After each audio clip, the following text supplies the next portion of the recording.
जोहार। आज के झारखंड शिक्षा समाचार में आपका स्वागत है। आज की पहली खबर के साथ राज्य के नियोजन नीति के मामले में सुप्रीम कोर्ट ने झारखंड हाईकोर्ट के आदेश पर रोक लगाने से इनकार कर दिया है। कल शनिवार को शीर्ष कोर्ट में नियोजन नीति पर हाईकोर्ट के आदेश के खिलाफ दाखिल याचिका पर सुनवाई हुई। इस दौरान पंचायत सचिव की नियुक्ति को लेकर अभ्यर्थियों की ओर से नियोजन नीति पर झारखंड हाईकोर्ट के आदेश पर रोक लगाने की मांग की गई, लेकिन सुप्रीम कोर्ट ने स्थगन आदेश देने से इनकार कर दिया है। इसके साथ ही सुप्रीम कोर्ट ने स्पष्ट करते हुए कहा कि अगर नियोजन नीति के मामले में झारखंड हाईकोर्ट के फैसले पर रोक लगाई जाती है तो गैर अनुसूचित जिलों में होने वाली कई नियुक्तियां भी प्रभावित होगी, इसीलिए इसे स्थगन नहीं किया जा सकता। इसके साथ ही राज्य सरकार और जेएसएससी सहित अन्य को नोटिस भी जारी कर दिया गया है। इधर केंद्रीय माध्यमिक शिक्षा बोर्ड यानी सीबीएसई की ओर से 10वीं और 12वीं की बोर्ड परीक्षा की तैयारी शुरू कर दी गई है। बोर्ड परीक्षा के नियंत्रक संयम भारद्वाज ने सीबीएसई के सभी सिटी कोऑर्डिनेटर को तैयारी के दिशा निर्देश भी जारी कर दिया है। बोर्ड के द्वारा दी गई जानकारी के अनुसार से सिलेबस में 30% से अधिक सिलेबस कटौती नहीं किया जाएगा। रांची के city coordinator doctor Manohar Lal ने बताया कि बोर्ड ने स्पष्ट कर दिया है कि सिलेबस में 30% से अधिक कटौती नहीं किया जाएगा। परीक्षा होम सेंटर पर नहीं लिया जाएगा। बोर्ड ने परीक्षा निर्धारण की तैयारी भी शुरू कर दी है। इस बार परीक्षा केंद्रों की संख्या बढ़ाई जाएगी। इसके साथ ही परीक्षा केंद्र निर्धारण में कोविड-19 के बचाव के तमाम गाइडलाइन को पालन किया जाएगा। इधर राज्य के मुख्यमंत्री श्री हेमंत सोरेन ने स्पष्ट किया कि राज्य में रोजगार मुखी उद्योग लगाया जाए। उन्होंने अधिकारियों को निर्देश दिया कि राज्य में ऐसे उद्योग की स्थापना किया जाए जिससे अधिक से अधिक रोजगार को सृजित किया जा सके, राजस्व प्राप्ति किया जा सके। रोजगार सृजन करना राज्य सरकार की प्राथमिकता है। मुख्यमंत्री ने शुक्रवार को प्रोजेक्ट भवन में उद्योग विभाग की समीक्षा के दौरान तमाम बातें कही। इधर राज्य में कोरोना संक्रमण को लेकर पिछले मार्च महीने से बंद स्कूलों को खोलने की दिशा में राज्य सरकार विचार कर रही है। पहले चरण में कक्षा 9वीं से 12वीं तक के क्लास को खोले जाएंगे। राज्य शिक्षा परियोजना के द्वारा इस सिलसिले में प्रस्ताव राज्य के आपदा प्रबंधन विभाग को भेज दिया गया है।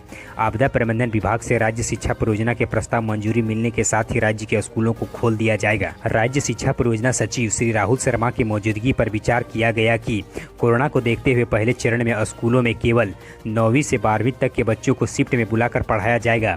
एक बार में क्लास में अधिकतम 12 बच्चे ही मौजूद रहेंगे। इसके लिए क्लास की संख्या को स्कूलों में बढ़ाना होगा। कोरोना से बचने के लिए स्कूलों को सैनिटाइजर, थर्मल स्कैनिंग के अलावा मास्क लगाना अनिवार्य होगी। इधर मोरहाबादी मैदान में 21 दिसंबर से 20 जनवरी तक एक महीने के लिए आर्मी रैली का आयोजन किया जा रहा है, जिसमें सेना में जाने के लिए इच्छुक युवाओं को विशेष जानकारी दी जाएगी। यह वैसे युवाओं के लिए एक सुनहरा अवसर है जो सेना में जाना चाहते हैं।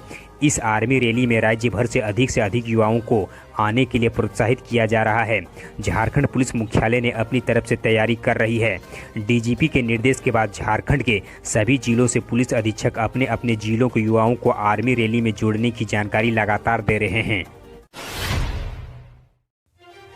इधर इंदिरा गांधी ओपन यूनिवर्सिटी यानी इग्नू के द्वारा जुलाई 2020 सत्र के लिए नामांकन की तिथि को बढ़ाकर 15 दिसंबर 2020 तक कर दिया गया है।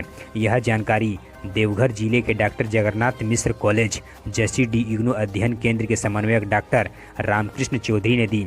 उन्होंने बताया कि उक्त सत्र में नामांकन के लिए इच्छुक छात्र छात्राएं इग्नू के आधिकारिक वेबसाइट पर जाकर ऑनलाइन नामांकन ले सकते हैं। इधर राज्य के ग्रामीण डाक सेवकों की बहाली के लिए आवेदन करने की अंतिम तिथि 3 दिनों के लिए बढ़ा दी गई है। अब सोमवार यानी कल 14 दिसंबर तक आवेदन किया जा सकता है। भारतीय डाक विभाग के तहत north east, Jharkhand postal circuit और पंजाब पोस्टल सर्किट में ग्रामीण डाक सेवकों के लिए कुल 2582 पर भर्ती के लिए आखिरी तिथि को बढ़ा दी गई है। इंडिया पोस्ट नॉर्थ ईस्टल सर्किट में जीडीएस भर्ती के लिए आवेदन के लिए इच्छुक अभ्यर्थी अब मंगलवार यानी 14 दिसंबर तक ऑनलाइन आवेदन कर सकते हैं। साथ ही बताते चले कि इन पदों के लिए 10वीं पास उम्मीदवार आवेदन कर सकते हैं। सिर्फ 10वीं के मार्क्स ही चयन का आधार बनेंगे। अभ्यर्थियों की योग्यता किसी मान्यता प्राप्त स्कूल शिक्षा बोर्ड से 10वीं कक्षा में उत्तीर्ण होना आवश्यक है। इधर राज्य के झारखंड संयुक्त प्रवेश प्रतियोगिता परीक्षा परिषद ने एक बार फिर बीएड कोर्स सत्र 2020-22 में नामांकन के लिए ऑनलाइन फॉर्म भरने की तिथि को बढ़ा दी है। इसके तहत अब अभ्यर्थी 5 जनवरी तक फॉर्म को भर सकते हैं, जबकि ऑनलाइन शुल्क 6 जनवरी से 8 जनवरी तक जमा किया जा सकता है। जमा किए गए फॉर्म और अंक पत्र के आधार पर परिषद के द्वारा तैयार मेरिट लिस्ट 13 जनवरी को जारी किया जाएगा। अंक में किसी प्रकार की सुधार, मेरिट लिस्ट में त्रुटि आदि सुधार के लिए 14 से 16 जनवरी तक का समय निर्धारित किया गया है। इसके बाद फाइनल मेरिट लिस्ट 20 जनवरी को जारी किया जाएगा। साथ ही बताते चलें कि परिषद के द्वारा साक्षात्कार की तिथि बाद में निर्धारित की जाएगी। इधर रेलवे भर्ती बोर्ड के द्वारा सीबीटी आधारित होने वाली प्रतियोगिता परीक्षा 15 दिसंबर से आरंभ होगी। परीक्षा 3 वर्ग एनटीपीसी, मिनिस्ट्रियल आइसोलेटेड कैटेगरी एवं लेवल 1 कैटेगरी पर ली जाएगी।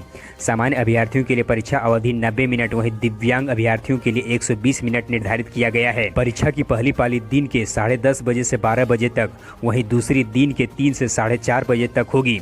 पहली पाली के लिए परीक्षा भवन में परीक्षार्थियों को प्रवेश दिन के 9 से 10 बजे, वहीं दूसरी पाली दिन के 1:30 से 2:30 बजे तक होगी।